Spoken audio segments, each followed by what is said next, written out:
2019માં criminal justice નામની એક web series ખાસી પોપ્યુલર બની હતી। આ સિરીઝ એક એવા યુવક પર આધારિત હતી કે જે ભણવાની સાથે સાથે ક્યારેક ક્યારેક કેબ ચલાવતો હતો, પરંતુ એક કમનસીબ રાત્રે એક ખૂબસૂરત યુવતીની રાઈડ એક્સેપ્ટ કરનારા તે યુવકને ખબર નહોતી કે તેને પોતાની જ પેસેન્જરના ખૂનના આરોપમાં જેલમાં જવાનો વારો આવશે। આ સિરીઝની કહાની અનુસાર આ યુવક ખાસા વર્ષો બાદ નિર્દોષ તો છૂટે છે, પરંતુ તે જેલમાંથી બહાર આવે છે ત્યાં સુધીમાં તેની આખી ફેમિલી બરબાદ થઈ ચૂકી હોય છે। ક્રિમિનલ જસ્ટિસના મુખ્ય પાત્ર આદિત્ય શર્મા સાથે જે કંઈ થયું હતું તેવું જ કંઈક સ્ટુડન્ટ વિઝા પર કેનેડા ગયેલા જૈનિશ પટેલ નામના એક ગુજરાતી યુવક સાથે પણ થયું છે। પરંતુ જૈનિશની રિયલ લાઈફ સ્ટોરીમાં ફરક બસ એટલો હતો કે તેના હાથે કોઈની હત્યા નહોતી થઈ। એન્જિનિયરિંગમાં માસ્ટર્સનો અભ્યાસ કરવા માટે કેનેડા ગયેલો જૈનિશ પિઝા ડિલિવરી બોય તરીકે કામ કરતો હતો અને 31 મેની રાત્રે તે 52 વર્ષની એક મહિલાના ઘરે પિઝા ડિલિવર કરવા માટે ગયો હતો। જોકે તે રાત્રે પિઝા ઓર્ડર કરનારી મહિલા અને જૈનિશ વચ્ચે કંઈક એવું થયું હતું કે તેના કારણે 4 જૂન 2020ના દિવસે કેનેડાની પોલીસે જૈનિશને અરેસ્ટ કરી તેને જેલ ભેગો કરી દીધો હતો। જેલમાં ગયેલા જૈનિશ સાથે પછી શું થયું અને પોતાને નિર્દોષ સાબિત કરવા માટે તેને કેટલી લાંબી લડાઈ લડવી પડી તેનો સમગ્ર ઘટનાક્રમ જોઈશું આ વિડીયોમાં। કેનેડાના નોવા સ્કોશિયા પ્રોવિન્સમાં પિઝા ડિલિવરીનું કામ કરતા જૈનિશ પટેલ પર 52 વર્ષની એક વૃદ્ધાએ દુષ્કર્મનો આરોપ લગાવ્યો હતો। ફરિયાદીનો એવો દાવો હતો કે 31 મે 2020ની રાત્રે જૈનિશ પટેલ તેના હેલિફેક્સ શહેરમાં આવેલા અપાર્ટમેન્ટ પર પિઝા ડિલિવર કરવા માટે આવ્યો હતો અને તે વખતે તેણે પોતાના પર કથિત દુષ્કર્મ આચર્યું હતું।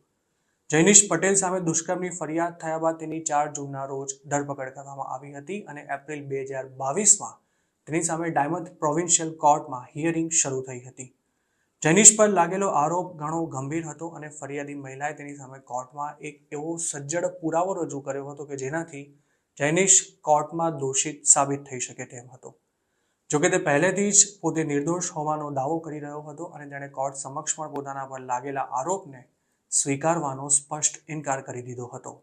જૈનિશ પટેલ સામે ફરિયાદ કરનારી વૃદ્ધાએ કોર્ટમાં ગવાહી આપતા એવું કહ્યું હતું કે જૈનિશ તેના અપાર્ટમેન્ટ પર રાત્રે પિઝા ડિલિવર કરવા આવ્યો ત્યારે તેણે તેને છાતી પર સ્પર્શ કર્યા બાદ જબરજસ્તી કિસ કરી હતી, તેમજ તેના પાયજામાની અંદર હાથ નાખ્યો હતો અને પછી જૈનિશ તેને બેડરૂમમાં લઈ ગયો હતો અને ત્યાં તેના પર કથિત દુષ્કર્મ કરવામાં આવ્યું હતું।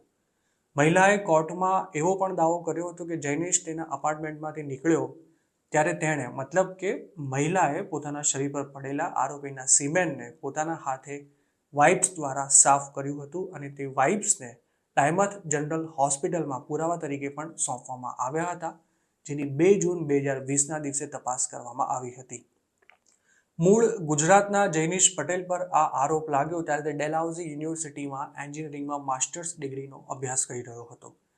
જૈનિશે કોર્ટમાં ગુજરાતી ઇન્ટરપ્રિટર પણ રાખ્યો હતો અને પોતાના પર લાગેલા આરોપને ખોટા ગણાવ્યા હતા। જૈનિશ પટેલનો દાવો કંઈક એવો હતો કે તે પિઝા ડિલિવર કરવા માટે ગયો ત્યારે ફરિયાદી મહિલા જ તેને હાથ પકડીને બેડરૂમમાં લઈ ગઈ હતી અને ત્યાં તેમની વચ્ચે જે કંઈ થયું તે બંનેની સહમતિ સાથે થયું હતું। એપ્રિલ 2022માં આ કેસની ફરિયાદી મહિલાએ કોર્ટમાં ગવાહી આપી ત્યારે તેણે જૈનિશ પર જે આરોપ મૂક્યા હતા તે ખરેખર ચોંકાવનારા હતા। તેણે એવો દાવો કર્યો હતો કે આરોપી જૈનિશ અગાઉ પણ તેના ઘરે ફૂડ ડિલિવર કરવા આવી ચૂક્યો હોવાથી પોતે તેને ઓળખતી હતી। આ ઘટના બની ત્યારે જૈનિશે ટાઈટ જીન્સ પહેર્યું હતું અને તેને જોઈને ફરિયાદીએ એ વખતે એવી ટકોર પણ કરી હતી કે તારી ઉંમરના છોકરાઓ ટાઈટ જીન્સ પહેરવાને કારણે ભવિષ્યમાં બાળકો પેદા નહીં કરી શકે। જૈનિશે ત્યારે પેમેન્ટ લેવા માટે ડેબિટ મશીન પોતાને આપ્યું તે વખતે છાતી પર અયોગ્ય રીતે સ્પર્શ કર્યો હોવાનું પણ મહિલાએ કોર્ટને કહ્યું હતું અને જ્યારે તેણે મશીન પાછું આપ્યું ત્યારે જૈનિશે તેને સિગરેટ કે બીજું કંઈ લાવી આપવું તેવી ઓફર કરી હતી, જેનો મહિલાએ નામાં જવાબ આપ્યો હતો। મહિલાના જણાવ્યા અનુસાર ત્યારે જૈનિશે તેને ડાબા હાથે થયેલી ઈજા પર સ્પર્શ કર્યો હતો અને પોતે જૈનિશને આ રીતે અડવાની ના પાડતા મહિલાએ એવી ટકોર કરી હતી કે આપણે ફ્રેન્ડ્સ નથી અને તું મને આ રીતે ટચ ના કરી શકે। ફરિયાદીના જણાવ્યા અનુસાર આ બધું થયું ત્યારબાદ જૈનિશે મહિલાને ઘરમાં કોઈ બીજું છે કે કેમ તે પૂછીને તે એકલી જ હોવાનું કન્ફર્મ કર્યું હતું અને પછી તેની છાતી પર ફરી સ્પર્શ કર્યો હતો।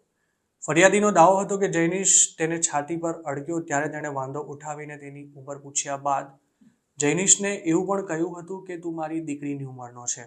જોકે ત્યારે જૈનિશે પોતાને કિસ કરવાનો પ્રયાસ કર્યો હોવાનો દાવો કરતા મહિલાએ કોર્ટને એવું જણાવ્યું હતું કે તે વખતે જૈનિશ તેને ખેંચીને બેડરૂમમાં લઈ ગયો હતો જ્યાં તેની સાથે દુષ્કર્મ કરવામાં આવ્યું હતું આ બધું થયું ત્યારે પોતાને કંઈ ભાન ન રહ્યું હોવાનું કહેતા આ ઘટનાના ત્રીજા દિવસે પોતે હોસ્પિટલ ગઈ હોવાનું પણ ફરિયાદીએ જજને જણાવ્યું હતું. જૈનિશ સામે ફરિયાદ નોંધાયા બાદ પોલીસે 4 જૂન 2020ના દિવસે તેની ધરપકડ કરી હતી. તેની સામે કોર્ટમાં ટ્રાયલ શરૂ થઈ ત્યારે જૈનિશના વકીલે એવી દલીલ કરી હતી કે પોતાના અસીલ અને ફરિયાદી મહિલા વચ્ચે જે કંઈ થયું તે બંનેની મરજીથી જ થયું હતું. બચાવ પક્ષના વકીલે એવો પણ દાવો કર્યો હતો કે 31 મેની રાત્રે જૈનિશ ફરિયાદીના ઘરે પિઝા ડિલિવર કરવા ગયો ત્યારે ફરિયાદીએ જ તેને હગ કરીને પોતાની હરકતો દ્વારા જૈનિશને ઉત્તેજિત કર્યો હતો અને પછી તે જ તેને બેડરૂમમાં લઈ ગઈ હતી અને ત્યાં તેમણે પોતાની મરજીથી કપડાં ઉતાર્યા હતા તેમજ બંને ફિઝિકલ પણ થયા હતા. આ કેસમાં ફરિયાદી મહિલાએ પુરાવા તરીકે જે 2 વેટ વાઇપ્સ હોસ્પિટલને સોંપ્યા હતા તેમાંથી એક વાઇપ પર મળેલા ડીએનએ સેમ્પલ જૈનિશના ડીએનએ સાથે મેચ થયા હતા. જૈનિશની પોલીસે ધરપકડ કર્યા બાદ તેની પૂછપરછ કરી ત્યારે તેણે પોતે આવું કંઈ પણ હોવાનો સ્પષ્ટ ઇનકાર કરી દીધો હતો. કોર્ટે પણ આ વાતની નોંધ લેતા જણાવ્યું હતું કે જૈનિશે ઇન્વેસ્ટિગેશન ઓફિસરને ગેરમાર્ગે દોરવાનો પ્રયાસ કર્યો હતો. જોકે કોર્ટે એવું પણ કહ્યું હતું કે આ બાબતે લોકો જૂઠું બોલતા હોય છે અને તે પણ એક વાસ્તવિકતા છે. તેમજ આ કેસમાં પણ તે કોઈ નવી વાત નથી. જૈનિશની તરફેણમાં ચુકાદો આપતા કોર્ટે એ વાતની પણ નોંધ લીધી હતી કે આરોપી અને ફરિયાદી બંને પોલીસને ગેરમાર્ગે દોરીને પોતાની વિશ્વસનીયતા પર સવાલ ઊભા કર્યા છે, પરંતુ માત્ર તેના આધારે કોઈને ગુનેગાર સાબિત ન કરી શકાય.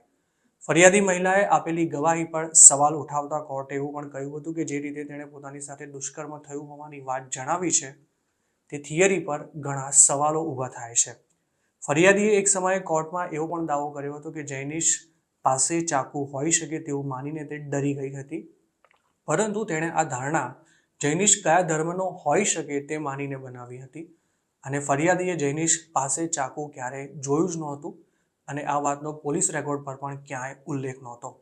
એટલું જ નહીં, મહિલાના અપાર્ટમેન્ટના સીસીટીવી ફૂટેજમાં જૈનિશે ટાઇટ જીન્સ અને ટી શર્ટ પહેર્યા હોવાનું સ્પષ્ટ દેખાયું હતું, જેનાથી એ વાત સાબિત થઈ ગઈ હતી કે જૈનિશ મહિલાના ઘરે પહોંચ્યો ત્યારે તેની પાસે ચાકુ જેવું કોઈ જ ધારદાર હથિયાર નહોતું.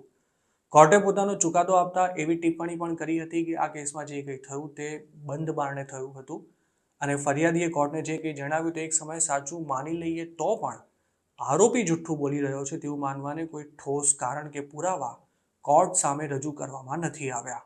બંને પક્ષોની દલીલ સાંભળ્યા બાદ માર્ચ 2023માં જજ એલન ટેક્ટસે જૈનિશની તરફેણમાં ચુકાદો આપતા એવું કહ્યું હતું કે ફરિયાદી તેની સામે જે આરોપ મૂક્યો છે તે શંકાસ્પદ છે તેમજ પુરાવાના અભાવે ટકી શકે તેમ નથી.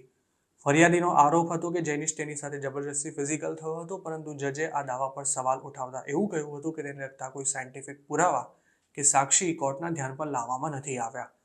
નીચલી કોર્ટે જૈનિશને આરોપ મુક્ત કરતા કોર્ટના નિર્ણય સામે કેનેડાની સરકાર નોવા સ્કોચિયાની કોર્ટ ઓફ અપીલ્સમાં ગઈ હતી, જેમાં નીચલી કોર્ટના જજમેન્ટ પર સવાલ ઉઠાવતા એવી દલીલ કરવામાં આવી હતી કે જજે પુરાવાનું અસેસમેન્ટ કરવામાં 5 ભૂલો કરી છે અને ખોટી રીતે આરોપીને કેસમાંથી ડિસ્ચાર્જ કરવામાં આવ્યો છે. ફરિયાદ પક્ષે ઉપલી કોર્ટમાં એવું જણાવ્યું હતું કે જજ એલન ટેક્ટસે તેમની સમક્ષ જે સૌથી મહત્વપૂર્ણ પુરાવો રજૂ કરવામાં આવ્યો હતો તેને જ ધ્યાને ન લઈને આરોપીને ડિસ્ચાર્જ કરી દીધો છે. એટલું જ નહીં, ફરિયાદ પક્ષનો એવો પણ દાવો હતો કે નીચલી કોર્ટના જજે કોમન સેન્સ અને હ્યુમન એક્સપિરિયન્સને સાઇડ પર મૂકીને પુરાવાનું યોગ્ય રીતે અસેસમેન્ટ નથી કર્યું અને સ્ટીરિયોટાઇપ કારણ આપીને પોતાનો ચુકાદો આપ્યો છે.